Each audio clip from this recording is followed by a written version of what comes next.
সফলতা পাবে না। হ্যাঁ ঠিকই শুনেছো। কেন বলো তো? এই যে তোমার কাছে ভিডিওটা চলে গেল, তুমি দিলে ধাক্কা মারি, এইভাবে যদি ভিডিওর ধাক্কা মারতে থাকো তাহলে তোমার সফলতাও ধাক্কা মেরে তুমি উপরে ঢেলে দিলে। এই জন্য বলবো কারো ভিডিও হোক ধাক্কা দিবে না সফলতা যদি পেতে হয়।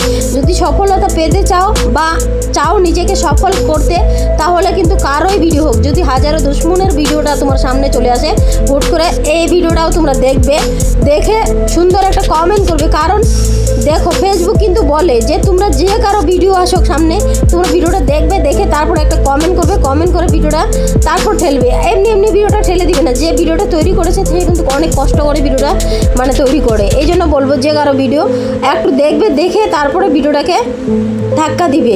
তাহলে কি হবে, তোমার ভিডিওটাও কিন্তু কেউ ধাক্কা দিবে না। কারণ তুমি যদি অন্যের ভিডিও দেখো, তোমার ভিডিওটাও সবাই দেখবে, আর তুমি যদি ধাক্কা দাও, তোমার ভিডিওটাও সবাই কিন্তু ধাক্কা মারবে। এজন্য একটা কথা বলবো, ধাক্কাধাক্কি বাদ দিয়ে নিজেরা নিজেদের সাপোর্ট করো, আর সবার ভিডিওতে সাপোর্ট করো, যাতে সবাই এই ফেসবুক প্ল্যাটফর্মে যারা আশা নিয়ে এসেছে সবাই একদিন সফল হতে পারে।